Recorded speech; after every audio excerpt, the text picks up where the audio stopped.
success, success, success, great success, success, success means great profit, great profit, great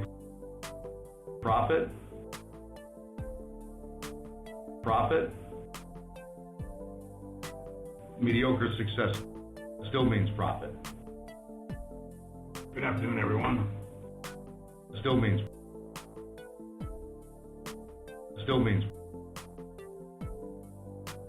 profit. Still means good afternoon, everyone. Profit. Hello, everybody, and welcome to another edition of Live TV Ratings Talk. I'm Brandon Thurston, broadcasting live from Buffalo, New York. It is December 9th, 2021. I might be dropping frames, but I'm monitoring the situation. We'll turn down the bite rate here that we're streaming at. Let's bring that down to 3,000. Hopefully that clears things up here. But anyway, it has been a difficult week of TV ratings for everyone in the professional wrestling world of late. We have an all-time low for Raw. We have Rampage settling down to where it's going to end up as the B show, apparently, for AEW. I'm turning the KBPS down even further here, but hopefully this will straighten itself out. But anyway, as I get myself distracted, let's try that. So anyway, AEW Dynamite, we have just learned 861,000 viewers last night on TNT, a 0.31 P18-49 rating. That is a little bit lower than Raw's all-time low in the demo of 0.35. So about 60,000 viewers difference in the demo of 18-49. Raw, despite doing its lowest ever, Dynamite still 4 points short in terms of a demo rating. Smackdown this week did its lowest rating since the return to touring, the lowest since July the 9th. Let's double check the Wrestlenomics viewership spreadsheet to make sure that I'm saying that correctly. I'm pretty sure I am correct, though. July 9th, both in terms of P2+, that's total viewership as viewers of the Live TV Ratings Talk, I'm sure know well. Lowest in terms of total viewership, lowest in terms of the demo since July 9th. And we can see it in the red cell here, the new low, almost certainly an all-time low in the demo for Raw. We need a different view to show you the spreadsheet with. There you go. So there's that. Impact actually had its highest 18-49 last week, Thursday, since October 28th. But otherwise, some pretty low ratings. The Dynamite rating that just came out this afternoon is very close to what it did the week before. So not a huge fall in this week for Dynamite, but Dynamite's ratings haven't exactly been great lately. Since the... I'm going to turn my light back here on because... there we go. Dynamite's ratings haven't exactly been great lately. Yes, the NHL being on right after Dynamite is somewhat of a factor, causing the West Coast to be airing live.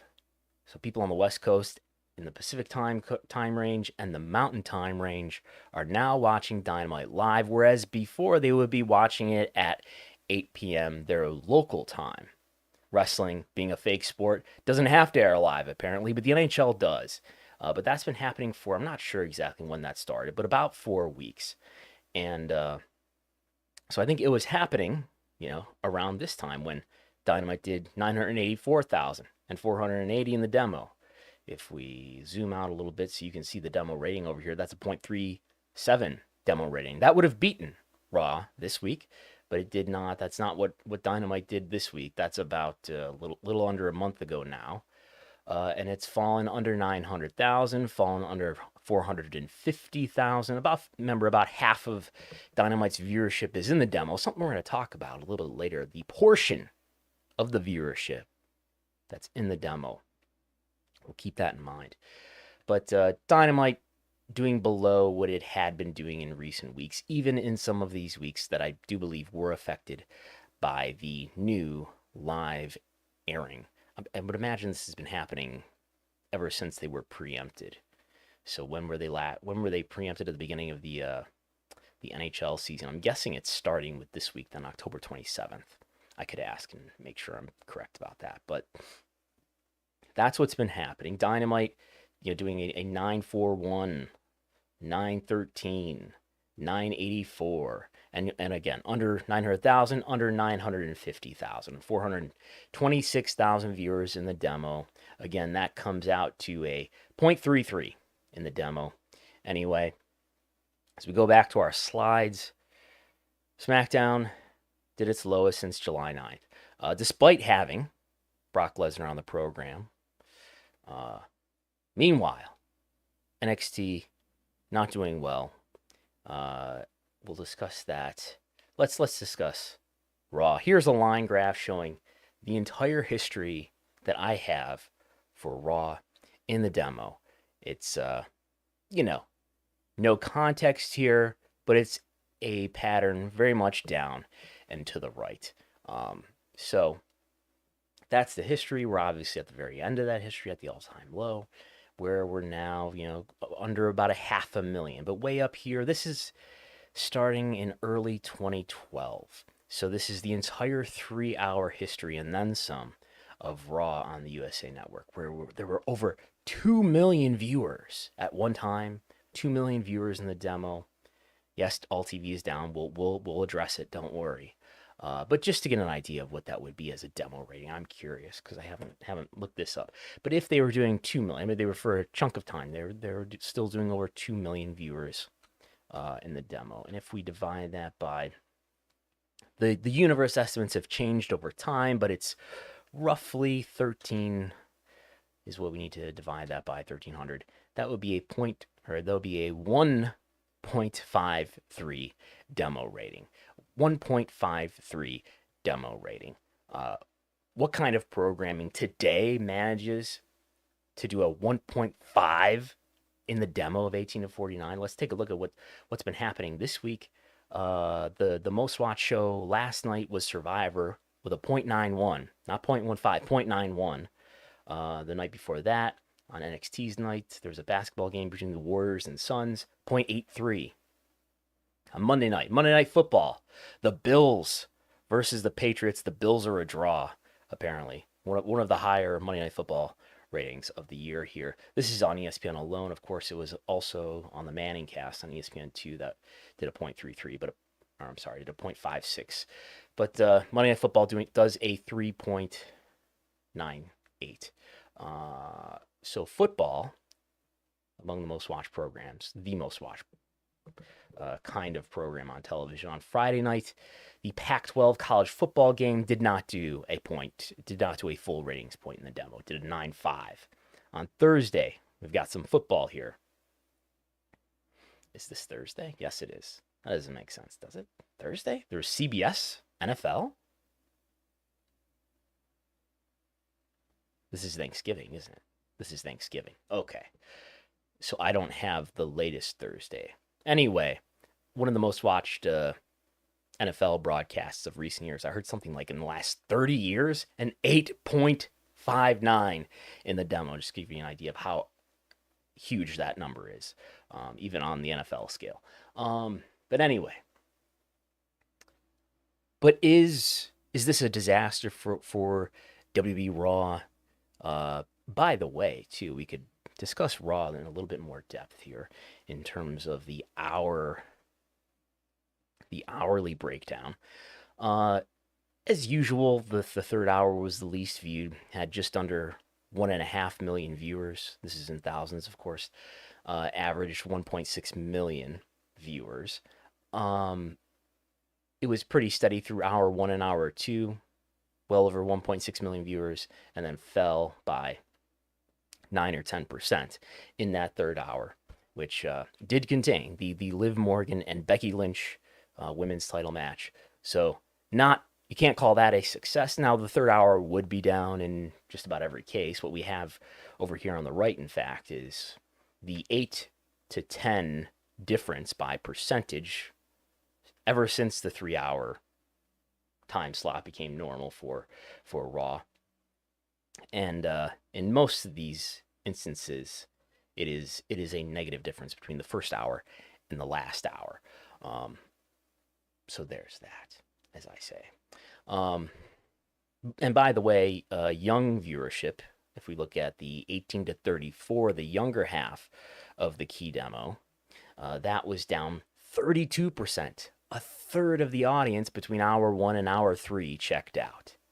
21% of that difference happening from hour 2 to hour 3. Women, especially in the demo, checking out. 21% negative difference between hour 1 and hour 3. 15% negative difference between hour 2 and hour 3. So anyway, there's the numbers. Do with them what you will. And but what does this mean on the grand scale for WWE Raw? We're almost through the full year of 2021.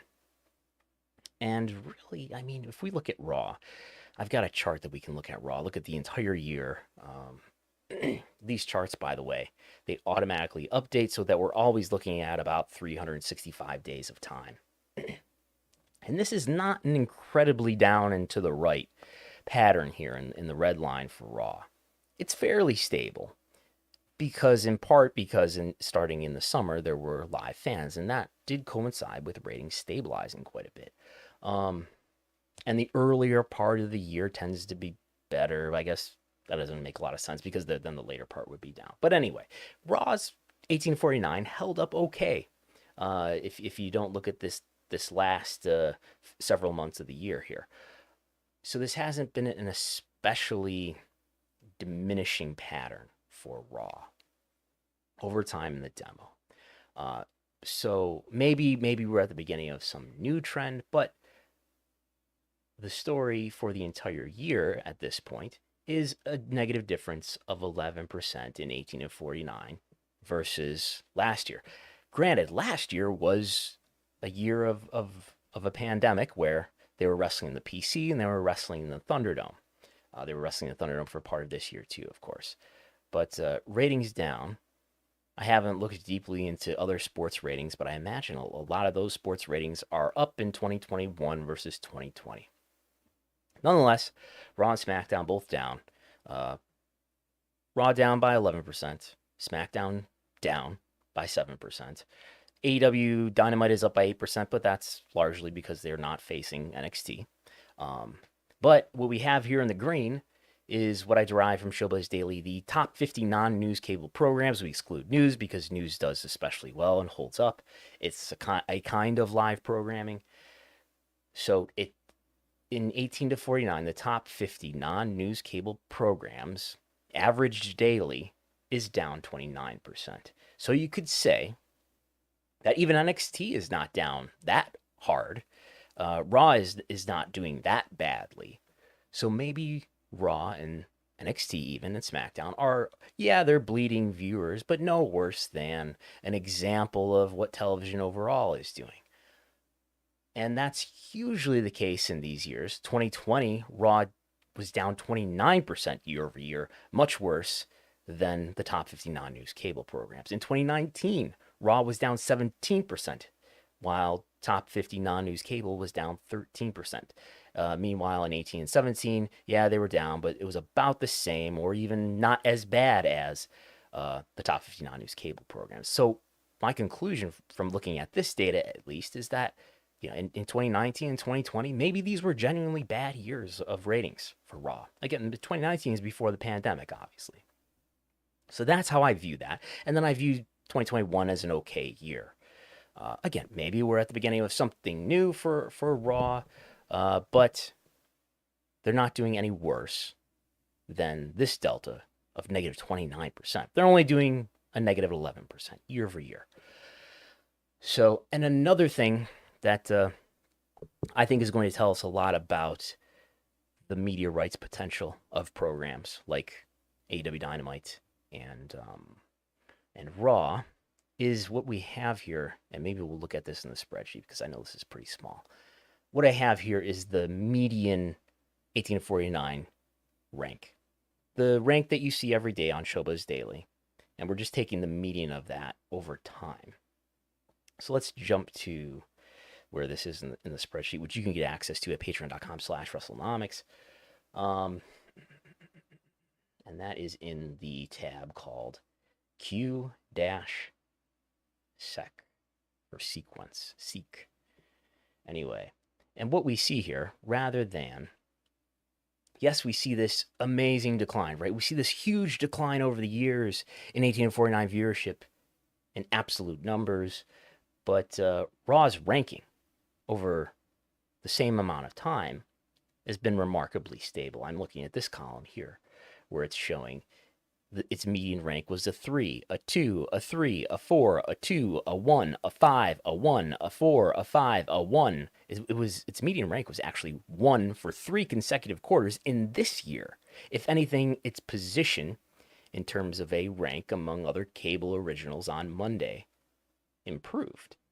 In Q4, going against Monday Night Football and all of the pregame and postgame telecasts that are a part of Monday Night Football, it is down to 6, which is worse by a couple slots than it did last year in the Thunderdome era in 2020 Q4, where its median rank was a 4.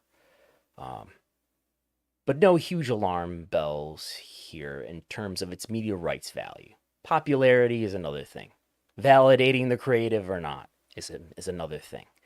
But media rights value, I see WWE still safe for now because they are among the most watched programs on cable, especially when you exclude football. So Dynamite, by the way, its median rank is 5. In Q3, its median rank was 1, which is the first time that ever happened. It was its best rank in a quarter by far. So there's that. Now, something that I think is ominous is that we can look at these charts that I made here. This chart here is simply looking at the monthly averages of what we're going to talk about here. I'll explain what this is in a moment. This is the monthly average. This is the quarterly average. And do I need to update that?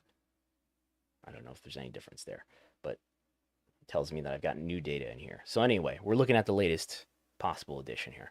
So what this is, if you can't tell, because it says it right at the top, is the 18 to 49 portion of the total audience. What percentage, what portion of any of these wrestling shows total viewership, what portion of that total viewership is 18 to 49 within the demo? Why is that important? Because that's where the ad revenue is made. That's where the ad sales are priced at, and it probably plays a lot into TV rights values as well. Even though everyone who's watching, especially on cable, has a cable TV subscription that they're paying for, which is where most of the revenue, in fact, in the case of cable networks, comes from. Nonetheless, 18 to 49 is the most important viewership metric in all of TV, probably. And as we know, while Raw and SmackDown have much larger total audiences than AEW Dynamite, and certainly more so than Rampage, the percentage of the audience that's in the demo for Dynamite and for Rampage is much higher. That's reflective of the younger median age. And we can see this. This is a chart that I share all the time, and people love to notice that, yes, NXT has a median viewer age of 62 years old. They sure do. So the NXT audience is very old. The linear TV audience, the Raw and SmackDown TV audience is in its mid-50s. I think linear TV is probably just older than some people realize. I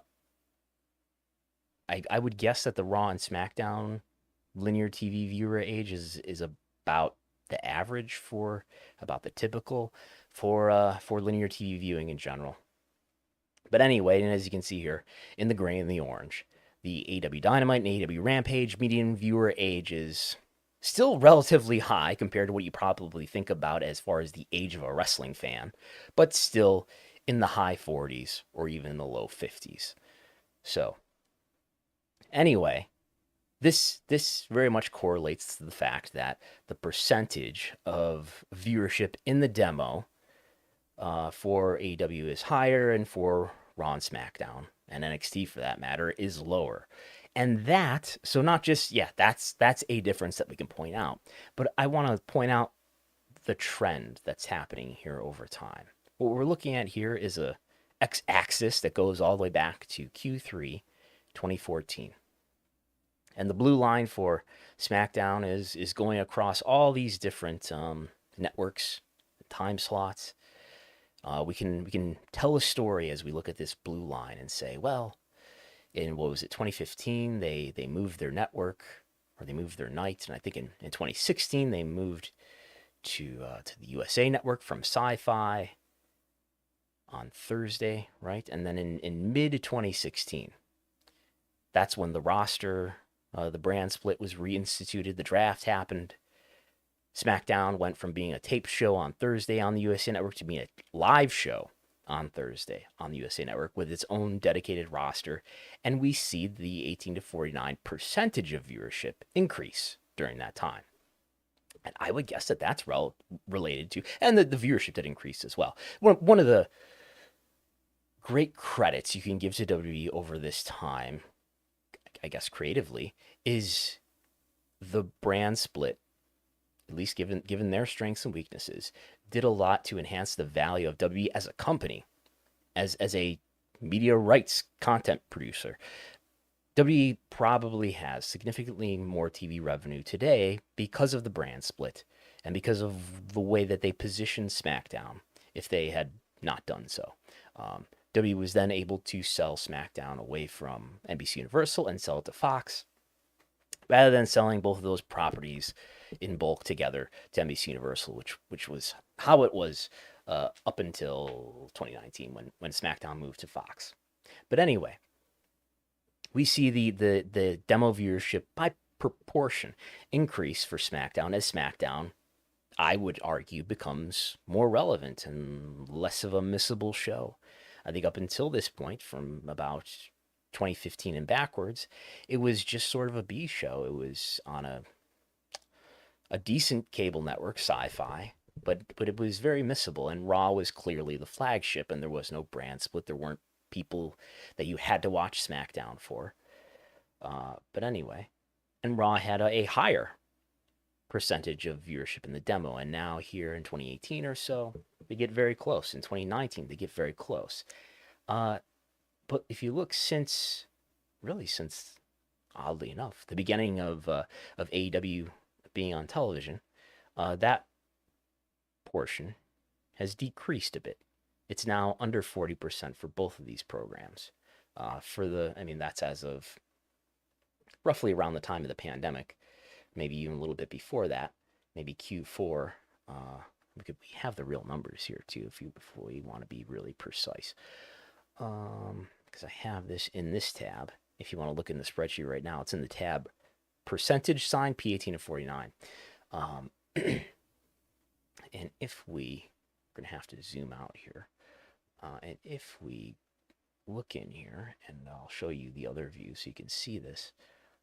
If we look, at what point does it actually go under 40% for both programs and basically stay there?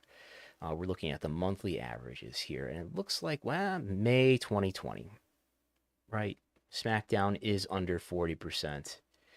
Before that, for only a few months on Fox, but it is under 40% for Raw in May. Up until that point, it's above 40% though. So this is into the PC era during the pandemic. So anyway, to go back to our chart here, it's been going below 40%. So I guess we could say about since the pandemic. And I guess AEW was only around for a few months until the pandemic happened and touring stopped.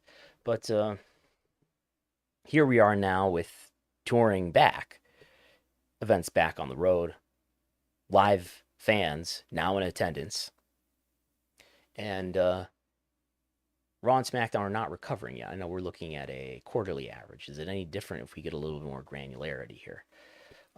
There's a lot of ebbs and flows here, but we're not at a point where that's, I guess, here. No, that is still in 2020. So if we look at the actual numbers and look at July, did that percentage increase in July coinciding with the timing of returning to touring? Not really. In June, it's 36% for Raw, 34% for SmackDown, and it's exactly the same for both shows in the following month. This one episode of Raw in December, which was this Monday's episode, the all-time low for P18-49 was 29% in the demo. So 71% of that audience was outside the demo, the vast majority of them age 50 or older. That will probably get evened out in the coming weeks, but we'll see. So there's that. Is that indicative of something larger? Are the younger people switching over to AEW? I don't know. It's plausible from looking at this, but then again, these Dynamite existed for a few months before the pandemic, before these numbers really started to drop. So there's that. There's a thought, and something. I have ran these numbers, this analysis percentage of the total audience a few times, but something to think about going forward. And I remain optimistic that WWE will be able to negotiate an increase in its TV rights fees in the coming round, but a lot of that depends on a strong 18-49 viewership. So we will continue to watch. This week's episode of Dynamite was the last week until before the Winter is Coming event, where I'm thinking about what kind of number Dynamite is going to do. I think it'll be up. I think the 18-49 number will be up from this week, which again was a 0.33, right? No, a 0.31. I don't think this number is going to be much higher for Winter is Coming. Adam Page versus Bryan Danielson is by far the biggest match. As far as I know, there's no other. There's Serena Deeb versus Hikaru Shida. There's MJF versus Dante Martin. Those are the matches that I know about. I don't see a lot of other big stuff on this card. I think the Winter is Coming card last year with Moxley and Kenny Omega was a stronger card. So I don't expect a huge bump here for this rating for Winter is Coming. Maybe a 0.35 at most, which is what Raw did this past Monday. So there's that. Here's a quick look at what Dynamite is doing year over year, where it is. Oh, we've got to populate that extra data point.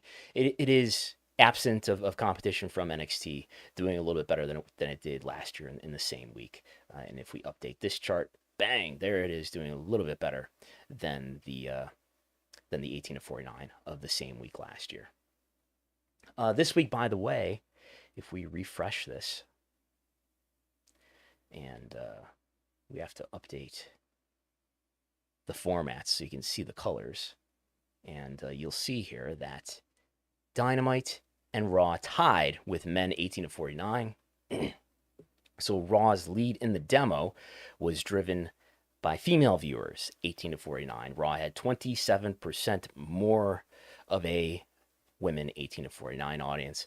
Raw did beat Dynamite in most demos, as he almost always does, and but Raw did not beat Dynamite with women 18-34 or with men 35-49. So there's that. Oddly enough, the F12-34 rating for Dynamite and Rampage were the same. So for whatever that's worth, there was a 16% lead Dynamite had, but a pretty narrow margin between a program that's airing at 10 o'clock versus one that's airing at 8 on Wednesday. So there's those things. We're going to talk about NXT here as soon as I take a drink.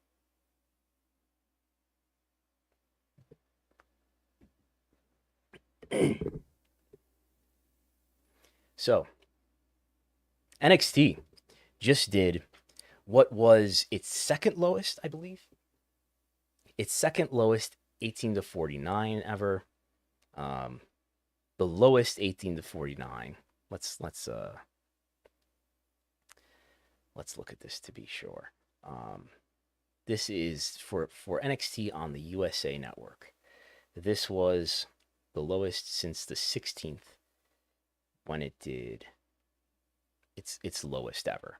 So this was the second lowest on the USA Network. I believe there was one sci-fi episode for NXT that was lower as well. A .11, 0.11 in the demo. That comes out to about 150,000 viewers aged 18-49.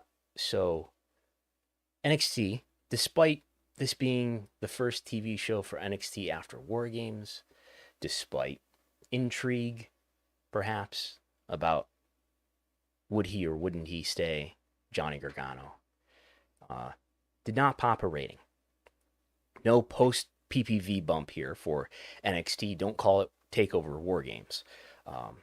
So this NXT has been doing among its lowest ratings in the demo yet. So this got me to thinking, and I have been thinking for a while, I just didn't have any real data to put it up against.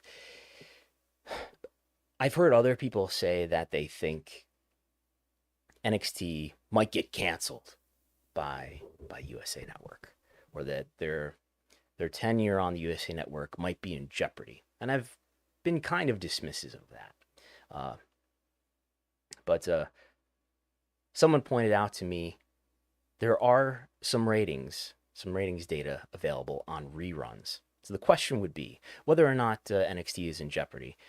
The question is around, well, what would USA Network put in its place? What does USA Network usually air on prime time when there's not wrestling in prime time for the USA Network?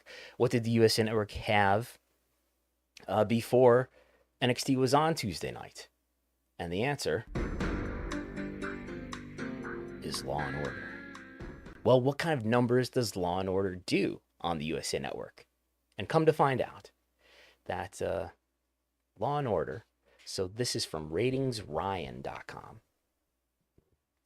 Ratingsryan.com has the only place that I'm aware of, and maybe the data originally comes from somewhere else, but this is data for reruns. Showbuzz Daily only gives us cable originals and gives us everything, whatever it is that's on prime time in broadcast, but it only gives us first run programming on cable.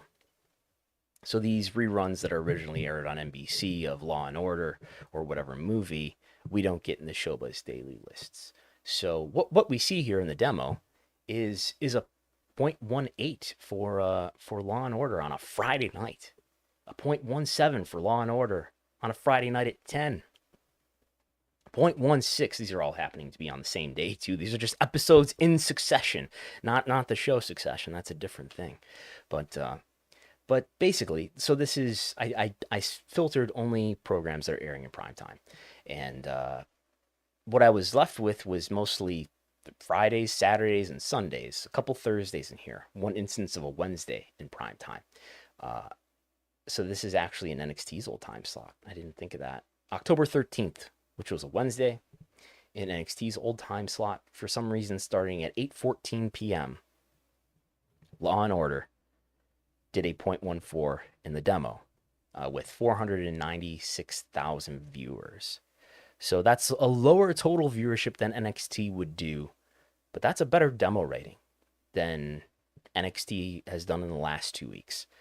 It's in the neighborhood of what NXT does in other weeks. The question, part of the question here is, what's NXT? What is WWE being compensated for NXT? I tend to think it's not much, if anything. If NXT is being paid a lot, that's a problem because it's if that's the case, if NXT is being paid $50 million a year, let's say, like some speculated slash estimated slash reported back in 2019 when it made this move over to the USA Network, if they're being paid $50 million a year to be on the USA Network, there's a problem.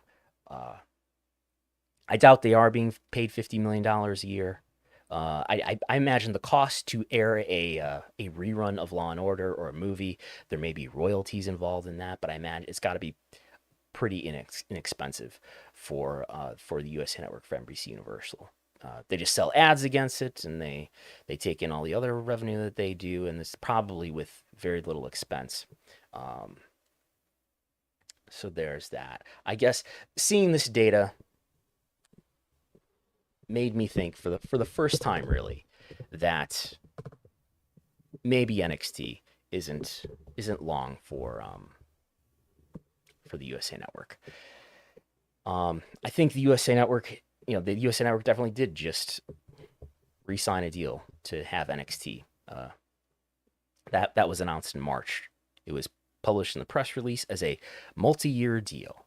So maybe it's another 2-year deal. That's what the first term was. It was 2 years. Will NXT be canceled before then? I tend to doubt it. Partly because WWE and NBC Universal have a pretty deep relationship. There's Peacock with the network. There's obviously Raw. There's Ms. and Mrs. So maybe there's some leeway that NXT gets because it's obviously part of WWE. But does NXT stay on the USA Network? Let's say it's we don't know how long the deal is for, but let's say it's a 2-year deal that means it would expire in fall of 2023. Maybe at that point, NXT goes on Peacock, or if USA finds something better to put on primetime on a Tuesday night, and maybe it ends up acquiring MLS or something. Let's imagine, just to throw something out there. If NBC Universal ends up acquiring some programming that would fit well on USA Network in prime time, NXT, with the numbers that it's putting up, may not survive such a decision. And they would end up either on Sci-Fi, or they would just end up being on the W Network, which you now watch in the US through Peacock. So there's that.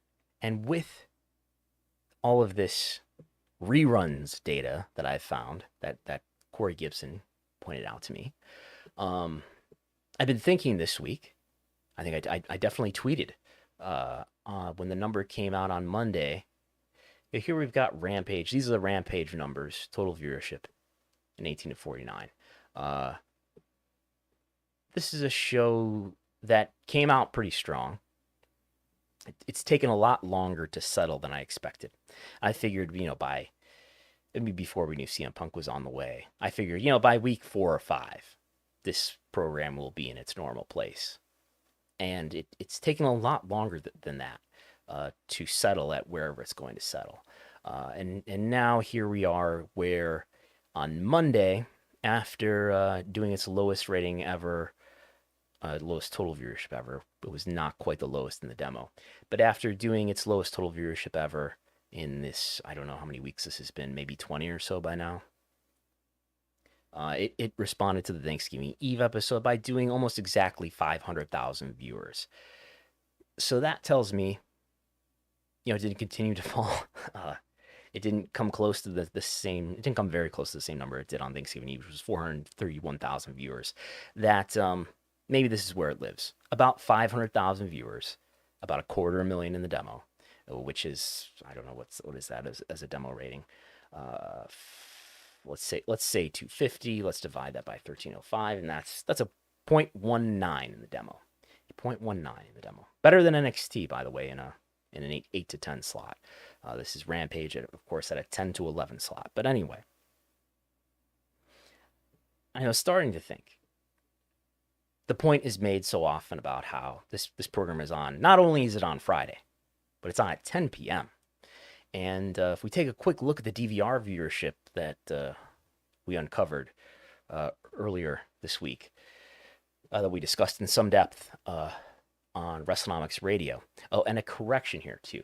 What I was referring to throughout Wrestlenomics Radio on Sunday was not the percentage of DVR viewership. That's what we're looking at here.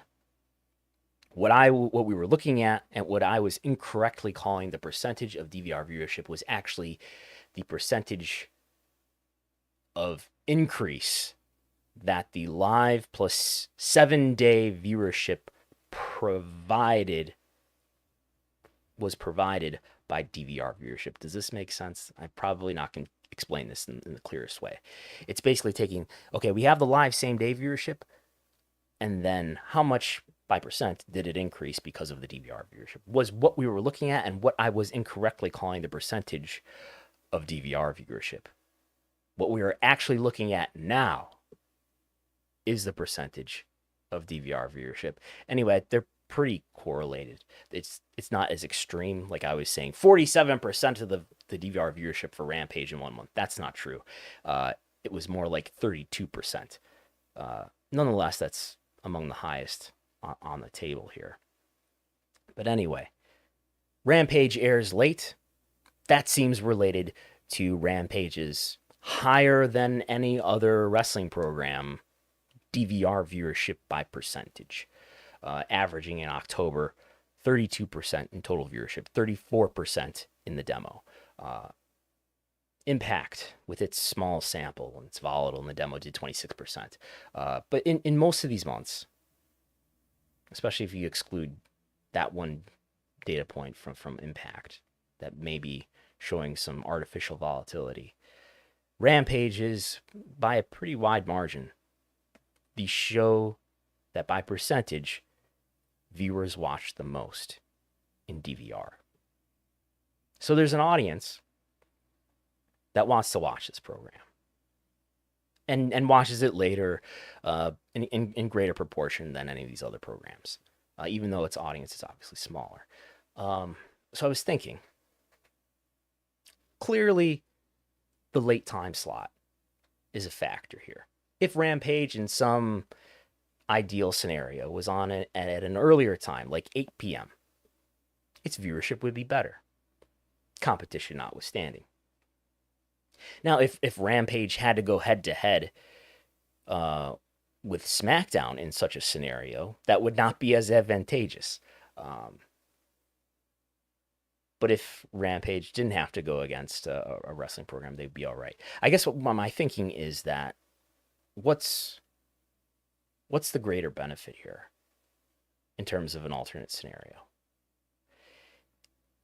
Is the 10 p.m. time slot so detrimental that if Rampage moved to 8 o'clock on Friday, even if it was going head-to-head with SmackDown, would that be a better place for it in terms of viewership? I think maybe it would do better, is what I'm getting to here.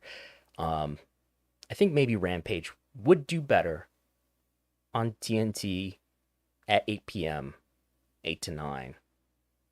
You can imagine in a realistic scenario, maybe it'd be a 2-hour program. Maybe someday Rampage will be, but who knows? But what I need to know, and what we don't have here, is to know, what does TNT or TBS, because maybe it could go on TBS at 8 o'clock, on Friday nights at 8 p.m. on those networks, they're airing reruns, movies, mostly. Maybe TBS is airing something else, but what kind of ratings do the reruns do on Friday at 8 p.m.? Because if they do pretty well, then it's going to be a harder sell. It's a harder argument to make that Rampage should be on at 8 on Friday. So we don't have that data. I will try to get that data. But what we do have is some examples. None of these on Friday. But we do have some examples of one of the most watched programs in 18-49 in all of cable. One of the most watched programs. And do you know what it is? It's The Big Bang Theory. That's right. The Big Bang Theory, which is airing in reruns on TBS, did on November 24th, day of the week? That's right here. It was a Wednesday. Going head-to-head with Dynamite. Head-to-head with Dynamite. A half-hour episode. Did a .36. Immediately following it at 9:30. Another half-hour episode. Did a .35. These are all on the same night, aren't they? Yes. All four of these instances are half-hour episodes entirely going against Dynamite. You know what I'm going to do, don't you? I'm going to average these four demo ratings. 3.6, 3.5, 3.4, 2.9. The 8 o'clock one, not as strong.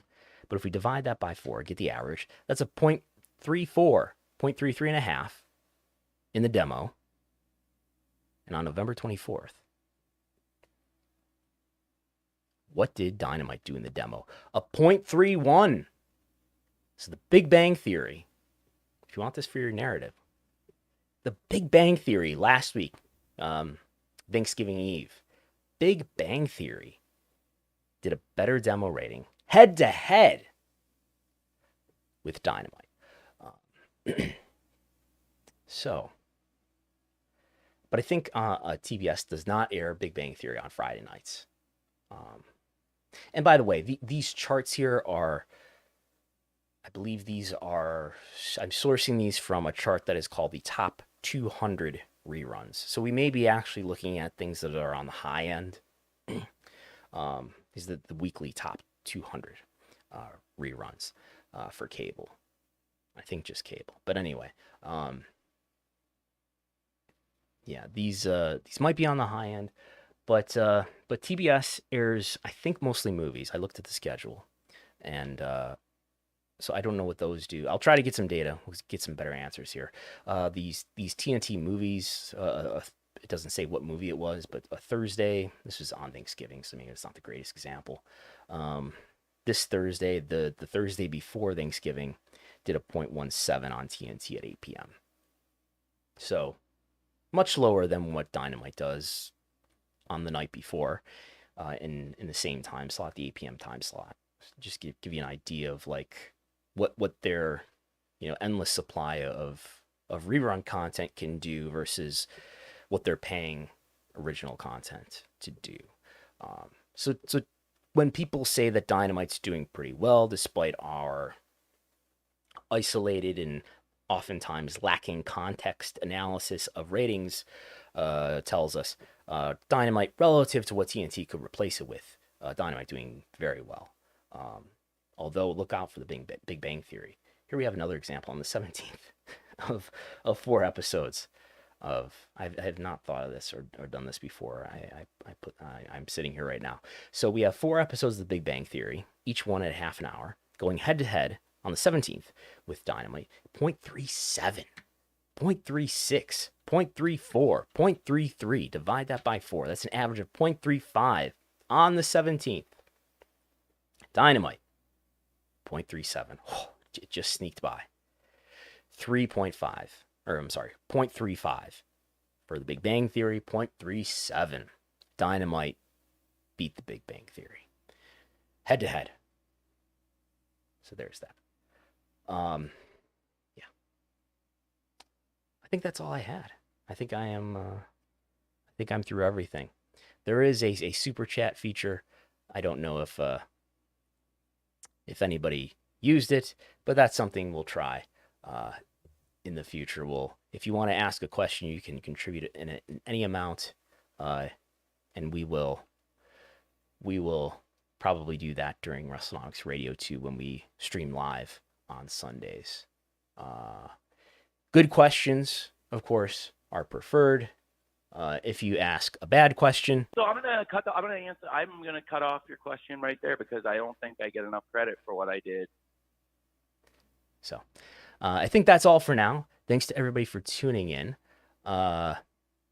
We will be back on Sunday with Wrestlenomics Radio, both live here on the YouTube, on the Wrestlenomics YouTube channel, and we will be in your podcast app in audio, as always. Both in the Wrestlenomics dedicated feed, just search for Wrestlenomics in your favorite podcast app, or just subscribe to the Post Wrestling podcast feed. There's also on Discord, on the Post Wrestling Discord, a new channel called Wrestlenomics. You can go there. I participate there. You can ask me questions, share news with me about the wrestling and media industry. And this program, every Thursday, 5:30 p.m. Eastern, we talk about live TV ratings talk. Please hit the like button. Please share. Please subscribe if you haven't already. And then patreon.com/Wrestlenomics, where for just $5 a month, you can get my TV ratings reports that come out nearly every weekday. You get access to the Wrestlenomics viewership spreadsheet. All 25,000 data points. What have I got up here? 21,658 data points and counting. You get access to that. Plus, you get audio of this program, and you never know what else is going to pop up there, such as the DVR viewership. You get access to the DVR viewership. That's not being continuously updated. Don't get your hopes up, but that Google Sheet is there for you, for subscribers, and things of that nature. Follow me on Twitter. Talk to everybody later.